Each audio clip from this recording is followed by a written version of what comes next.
Assalamu alaikum wa rahmatullahi wa barakatuh. Dear viewers, today we are interviewing the Honorable Prime Minister of Pakistan, His Excellency Mr. Imran Khan. In fact, today is the first international exclusive interview granted by His Excellency Mr. Imran Khan to Al-Ikhtariya, so I would like to thank him very much for this opportunity. Today also we are going to speak with a very legendary leader who has a vision, who has struggled for more than 22 years for the sake of New Pakistan. He will be speaking about New Pakistan, how he looks on his relationship with Saudi Arabia, who's going to visit, how he is going to tackle the multiple crises facing Pakistan. So thank you very much, Mr. Prime Minister, and we are welcoming you once again. Thank you. Look forward Excellency, to the interview. Yes. Excellency, in fact, I would like to begin with the question of the hour. Who is Imran Khan? Is he a very prominent cricketer, or is he known for the behind the world finest cancer hospital, or he is a leader who struggled 22 years to bring Pakistan to the new vision and new Pakistan we would like to know. Can you please, Excellency, enlighten us that who is Imran Khan? Imran Khan is an ordinary human being who had big dreams. So an ordinary person who dreamt big, who thought big, and then who struggled to get to achieve his dreams. And each time there was a setback in my life, I learned from my bad times. So I never got demoralized by bad times, but I learned from them, because failure is the best teacher. So who is Imran Khan? Is a man who started off with big dreams in cricket, learned how to struggle in cricket, how to win and how not to be demoralized by losing. And then seeing my mother's pain with cancer, decided to build a cancer hospital. And so after my cricket, I built the hospital. And then I decided that I wanted to, the Pakistan I grew up, and I wanted to see, it was no longer the Pakistan was not heading in that direction. So then the next struggle came to change Pakistan. And the word New Pakistan is actually the Pakistan which the vision of our founding fathers. My great role model was Qaid-e-Azam Muhammad Ali Jinnah. He was the greatest leader of not just Pakistan, in my opinion. He was the greatest leader of the 20th century. And the Pakistan our leader dreamt of, and then our ideological leader, the great Iqbal, the philosopher poet, the reason why they wanted Pakistan was not the Pakistan which evolved and which became a country heading in the wrong direction. So hence I went into politics. And so 22 years struggle in politics, and here I have an opportunity now to fulfill my dream. So power is only meant for a purpose, and so the power I have is now to achieve my last dream, which is to see Pakistan as a humane, as a state which is justice, a state where there is meritocracy, an Islamic welfare state. Very good. But Excellency, I totally understand that the Honorable Prime Minister is very transparent, very direct in his approach. Do you think that during the 5 years of your tenure, you can solve the century-long multiple crises which faces Pakistan? Look, let me just say, as a Muslim, yes, when we pray 5 times a day, we only ask one thing from Allah. And we ask Allah to show us the way of those He has blessed, not the ones who've gone astray. So all the Almighty asks us is to seek that way. And, success is not in our hands, it's in Allah's hands. All He expects us to do is to struggle in that way which He has commanded us. And so all we are going to try and do is to change the direction of Pakistan, put it on the road which this state was meant to be. And I repeat, it was meant to be a just and a humane society. So this is what we are going to try and do. We will change the way Pakistan is run. We will change the mindset of people of Pakistan. And there are two ways we'll do it. One, we will lift up the bottom 50% of the population. Rather than make the rich grow richer, we will bring people out of poverty, very much like what China has done. China's greatness is that it has taken out of poverty 700 million people in the last 30 years. And it has become a world power. What we want to do is not do what Pakistan has been run for so many years, where the rich have got richer. We want to raise the poor people, the deprived people of Pakistan. We want to raise their standard of living. So we fundamentally differ from the way the Pakistan has been run before. So that's number one. Mm-hmm. And number two, we want to make Pakistan a country where we invest in our human resources. We spend money on our human beings rather than on infrastructure. Once you develop your human beings, they themselves invest in infrastructure. So the key is their health, their education, clean drinking water, give them justice. So that's the number two thing. And number three is build strong institutions. Countries are built on institutions. So the West is ahead of the Muslim world is because the West has strong institutions.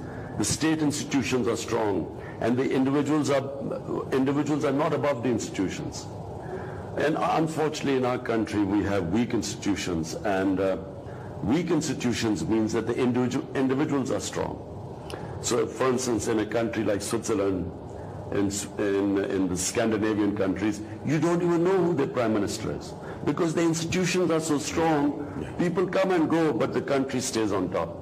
Unfortunately, in our countries, we suffer from we've suffered from colonial rule, and then we are evolving countries, evolving democracies, and so therefore we have weak institutions. And so apart from spending money on our human beings, we will develop strengthen state. It seems, that this proactive local diplomacy has been reflected by the new vision of the new Pakistan, a proactive foreign policy. So we have monitored the movement of the foreign Pakistani policy. So how you see the proactive Pakistani policy in the geopolitical scenario international and in the Islamic arena, and positioning Pakistan's role in strengthening the strategic relationship with Saudi Arabia? Well, let me first say that Pakistan has suffered in the last 15 years because of the war on terror. Exactly.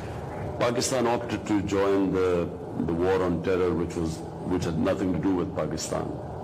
9/11, the people who were responsible for 9/11 were not in Pakistan. No Pakistani was involved, and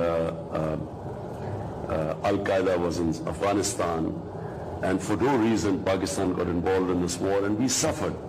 So up to date we have 88,000 Pakistanis have died in this war, and the loss to the economy has been over $100 billion, and our tribal areas along the border of Afghanistan have been devastated. So what we now want is peace.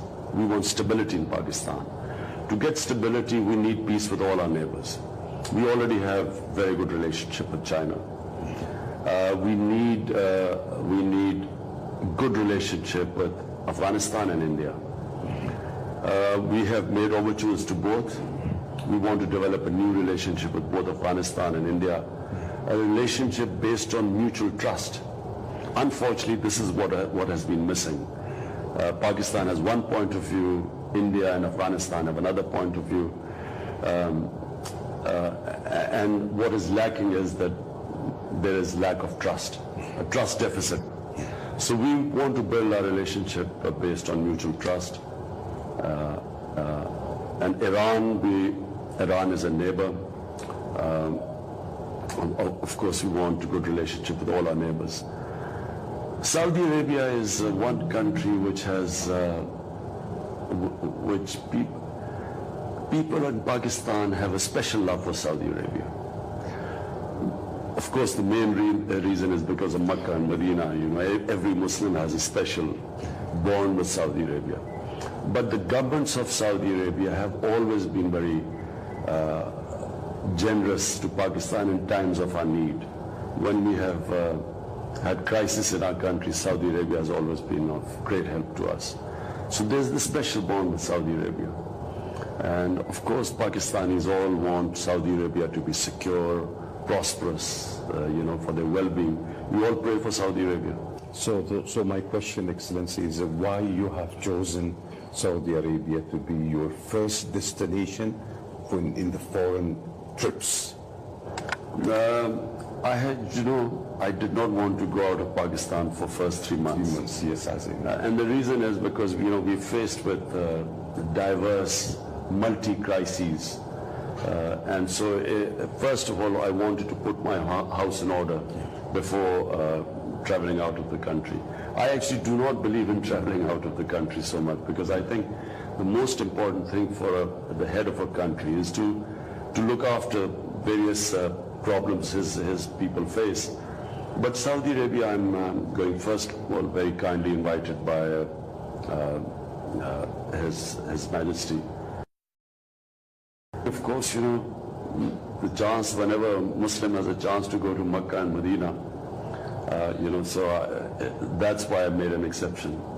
And of course, historically, Pakistanis, whenever elections take place and someone wins the election, historically, we always go to Saudi Arabia first.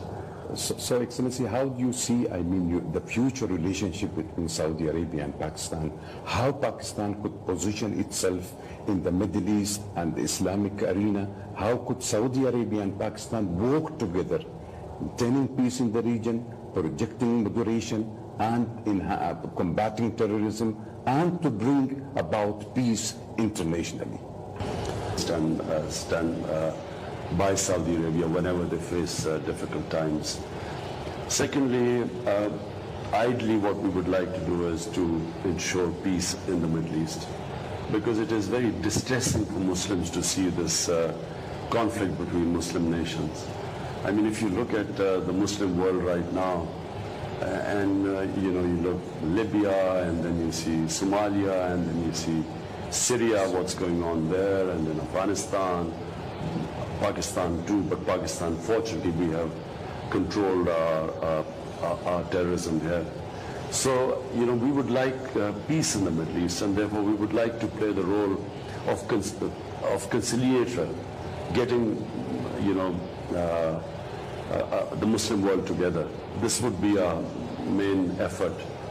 And then Yemen, Yemen is also, if need be, if we are required, we would like to play a positive role there. Also can bring countries together. Pakistan is emerging now, economy, Saudi Arabia already having 2030, especially in the economic. How do you think, Excellency, both countries can work together? In which area do you feel that to be enhanced, economy, business, media, industry? What are the areas, military cooperation, what are the areas do you feel that needs to be more explored in this relation?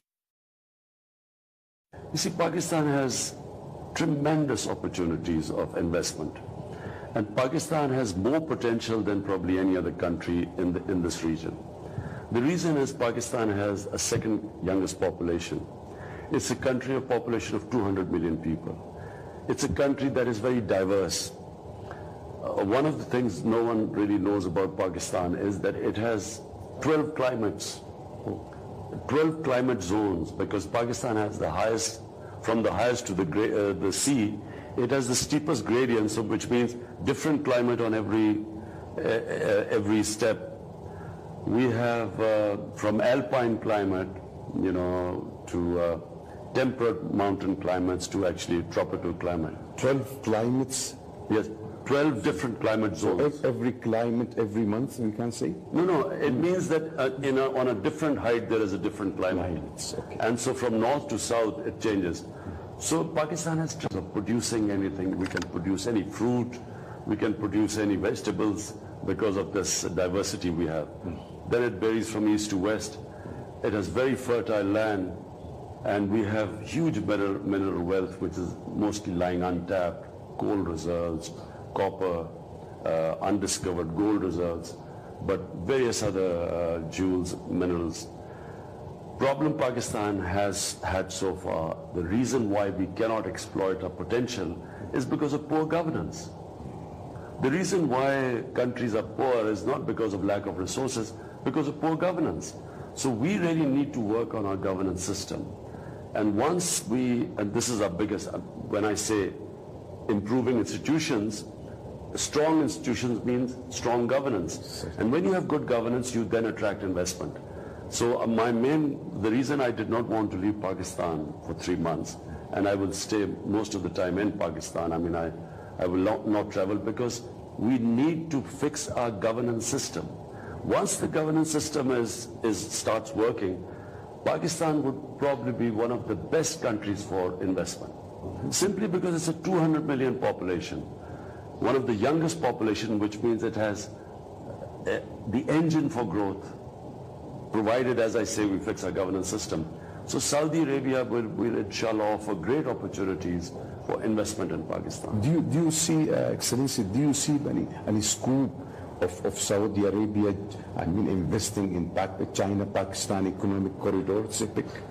CPEC is one of the greatest opportunities which allows people to invest in Pakistan. CPEC connects Pakistan from the sea right up to China, and all along the way there will be industrial zones which will be a great opportunity for people to invest. So and in future, and inshallah, once peace comes in Afghanistan, then the same road will connect Pakistan to Central Asia, because the CPEC then can also go through Afghanistan to Central Asia. So this whole area is a game changer. Is where the future is. Yes. It has huge markets, and inshallah one day if relationship improves with India, then you have huge Indian market on one side, you have Chinese market, you have Central Asia. So Pakistan is sitting, the geostrategic position of Pakistan is such. Sir, I felt you are speaking when you spoke about the Middle East from suffering, and I can feel that in your voice. The Middle East has been under a heavy crisis to a sectarian war. Going on in Syria and Iraq and Yemen and Lebanon. Pakistan itself has faced a proxy war from within. So how do you see Saudi Arabia and Pakistan working together to enhance peace and to move towards a better free zone, free of violence, free of sectarian, free of war? Saudi Arabia is a pivotal country in the Muslim world. And one of the reasons, of course, is because of the power Saudi has, because of oil reserves and the strength, the financial strength. But equally because of Makkah and Medina there. So all Muslims it's like a center for the Muslim world. So therefore, Saudi Arabia can play a big part, and we would like to become a player also in ending these conflicts and getting people together, because this really benefits the enemies of the Muslim world. And if we can play a part in putting out these fires. Excellency, Saudi Arabia, in fact, unfortunately was under attack by Houthi militia, missile, and they were also trying to attack the Holy Haram. How will your government respond if there is an attack on Saudi Arabia, which has the two holy land? This is a stated position of all our governments in Pakistan, that we will not allow anyone to attack Saudi Arabia. We will stand by Saudi Arabia. But I can just say one thing, that all conflicts can be resolved through political dialogue. I mean, you could look at Afghanistan. The conflict in Afghanistan is now 16 years it's been going on. And for a long time, people like me kept saying that there is no military solution in Afghanistan. And we were branded as pro-Taliban or Taliban Khan. But now everyone realizes that there is only one solution in Afghanistan, and that's a political solution. And I feel that every conflict has a political solution. Because this military dimension, I'm not a believer in military solutions. I don't believe this world is meant for military solutions.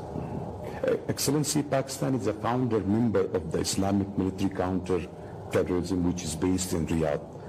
This initiative has been adopted by His Royal Highness, the Crown Prince Mohammed bin Salman. How do you see the role of Pakistan in that context?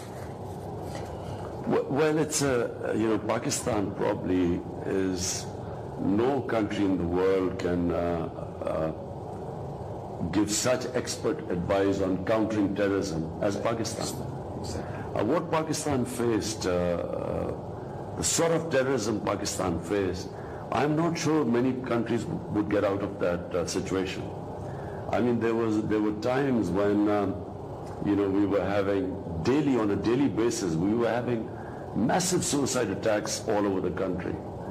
And it was peaked in 2013, it sort of peaked the amount of terrorism. And yet our intelligence agencies, and I must say, the more I cannot praise my intelligence agencies enough. They, along with the Pakistan security forces, they achieved what very few countries could have achieved. So Pakistan has this unique experience, and it can probably advise countries how to tackle terrorism. But at the same time, the second track has to be a political dialogue too. Yes. Because conflicts eventually, look at IRA in Britain, the Irish Republican Army. After, 30, 40 years, eventually they came down to political dialogue and the conflict was resolved.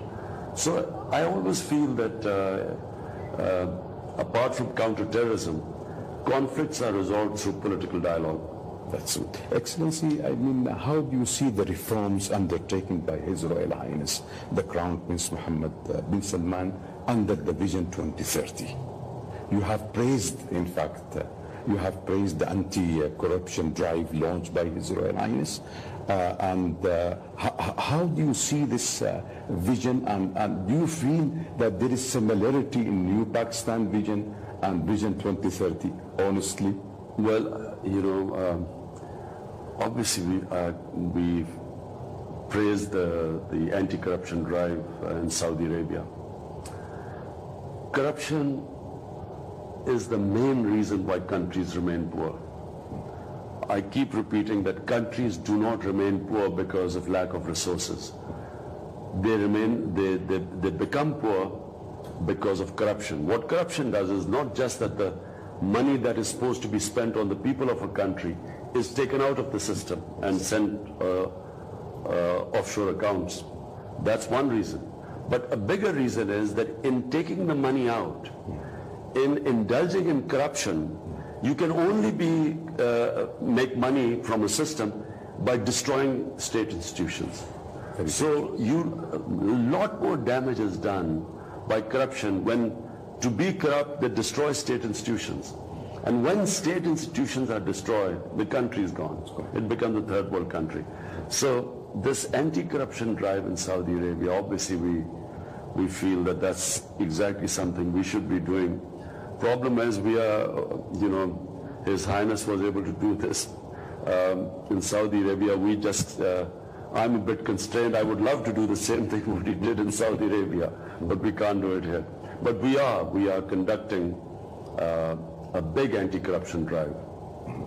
But with regards to the 2030 vision, and the similar vision which you are adopted? Because I assume, Excellency, most of the Pakistani population is younger generation, most of the Saudi population is younger generation. Do you feel that there is similarity in two visions and both countries can drive this vision towards not only benefiting both countries but the Ummah? When we have a young population, then we have a huge responsibility to educate them, give them quality education, not just primary education, but especially higher education. We need quality universities. So inshallah, in Pakistan, we are going to, the state will, first of all, we're going to revamp the existing universities. But then we're going to start from setting up state-of-the-art universities. And we are starting by building a state-of-the-art university in what is the Prime Minister House. MashaAllah. What was my Prime Minister House, this huge place we had. So I've decided to live in a small place, but convert that big, beautiful place, which was just for one person, the Prime Minister, convert it into a state-of-the-art university, higher education, postgraduate university. No country can progress without education, and specifically higher education. And now what we have is a knowledge economy. Knowledge economy means that you don't have to have resources. Knowledge is in the mind. And for us, example is Singapore. Pakistan started off way ahead of Singapore. Today Singapore has gone in terms of exports way ahead of Pakistan because they invested in the people and higher education.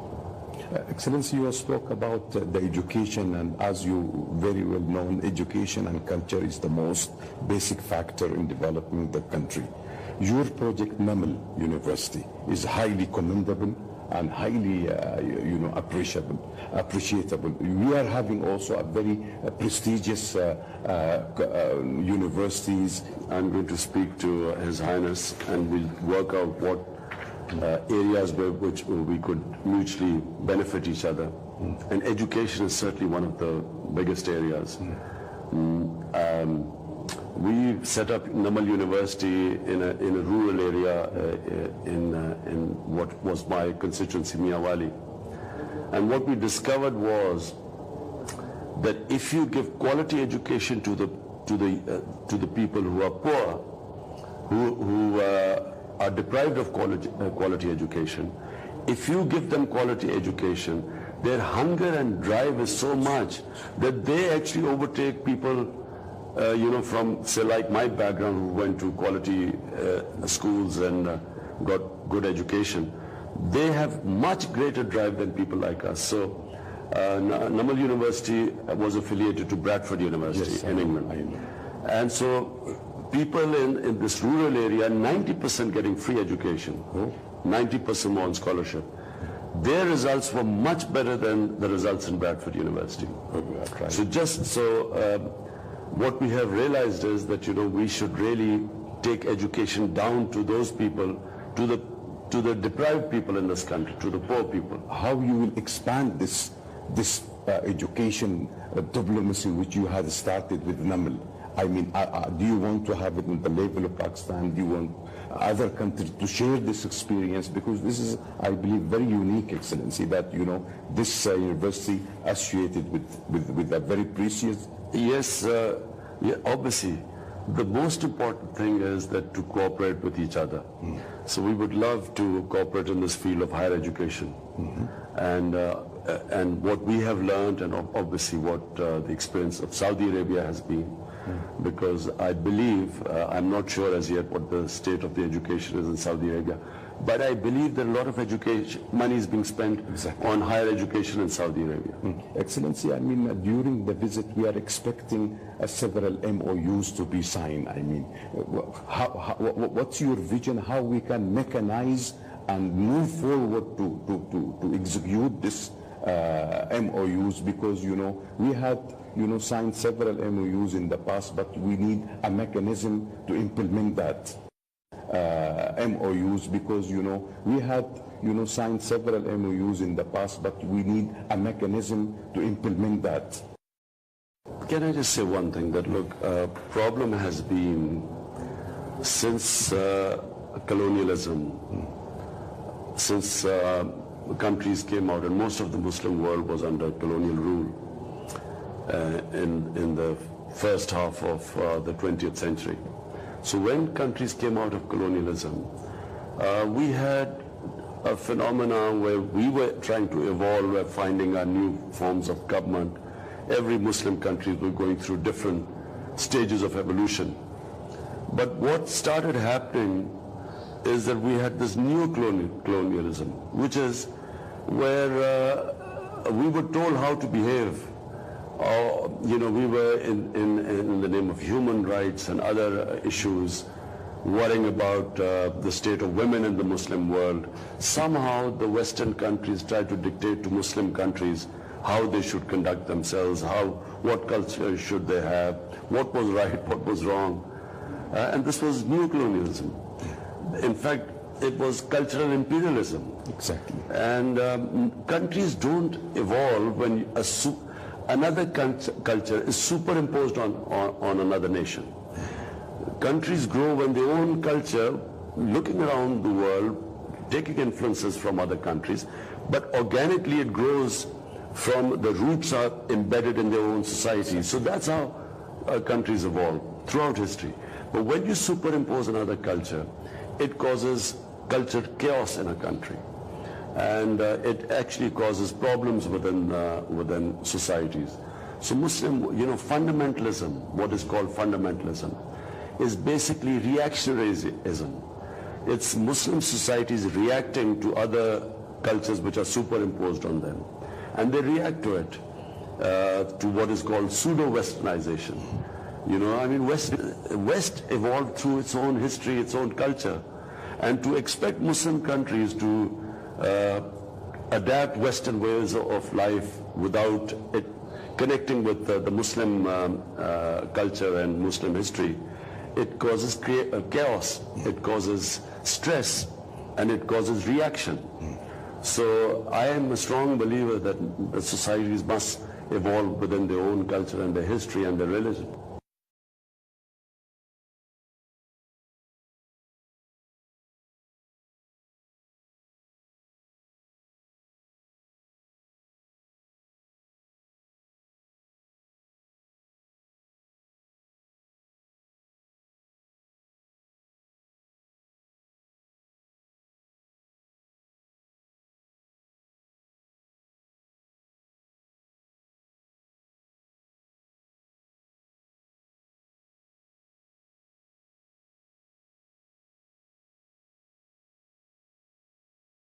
Islam is a religion of moderation. Sahih. Islam throughout, if you look at history, Islam was probably the most moderate of all religions in the sense that other communities for centuries lived in Muslim societies and lived with religious freedom. Relative, I'm saying everything is relative. So if you look at Muslim history, look at the history of Spain, when the Muslim rule in Spain. So there was, enlightened Muslim rule. They allowed other religions, and the Quran specifically states that you cannot force anyone into religion, the verse of the Quran. What the Netherlands cartoons, this is a very important subject that has not been addressed by the Muslim leadership. You see, the Jews have successfully told the world that because the Holocaust causes so much pain to the Jewish people, quite rightly they say that do not talk about that subject. Do not bring on your own interpretations because it gives us pain. And the Western world understands that. But the Western world does not understand that the pain it causes the Muslims when they pass derogatory comments about our Holy Prophet, peace be upon him, or when they start attacking our holy book, the Holy Quran. And it is a failure of the Muslim world, Muslim leadership, because we have not been able to explain to the Western world why it hurts us so much.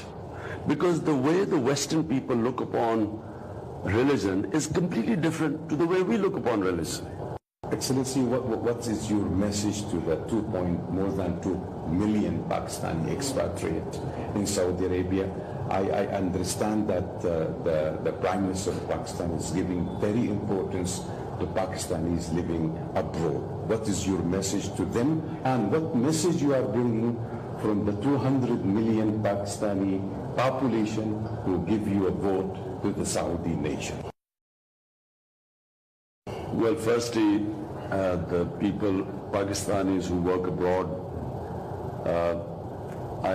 I feel bad sometimes because we have not been able to create the conditions in our own country for them to find employment in your own country. It's very difficult for people to go abroad, leave their families behind, then work, all they do is work very hard, labor there, work hard to feed their families here. And I pray to Allah that one day, a day will come when people from outside will come to work in Pakistan. We will create conditions such that our people will not have to go out and seek employment abroad. But those Pakistanis, I have nothing but admiration for them. They are hard-working people. They are supporting their families, and they send money into Pakistan, which actually helps us in our bad times. It's that money, remittances from overseas Pakistanis, and I have nothing but admiration for them. And we will also ensure that we look after them. We haven't looked after them as well, but I have already instructed our embassies that they must look after our hard-working Pakistanis who work abroad. To the Saudi people of Saudi Arabia, just a message that we have people in Pakistan have love for people of Saudi Arabia, and we will always remember, I repeat, we will remember that Saudi government has stood with us during our bad times. Yes. Excellency, other than politics, do you have time, Excellency, to read? Last question. Okay. Yeah. I have to go. Yeah. Do you have time to read? Do you have time to spend some time with family under the prevailing situation? I was told you are fully occupied 24/7. Well, since the election took place, so I didn't have much time for my family. And then since we have come into power, I haven't taken one day off because we have coping with all the various issues Pakistan is facing. But I always thought that the first 3 to 4 months would be very tough, given what Pakistan faces, the different crises we face. But I see good times ahead after that. I think Pakistan as a country, people are very strong here. And as I keep repeating, one thing we need to fix, our governance. And then things will become easier for me to spend more time with my family. Thank you very much. Viewer, that's all for today. And I'm sure that all of us have equally enjoyed and have good time with this interview. Thank you very much, Mr. Prime Minister, and looking forward to see you very soon in Saudi Arabia.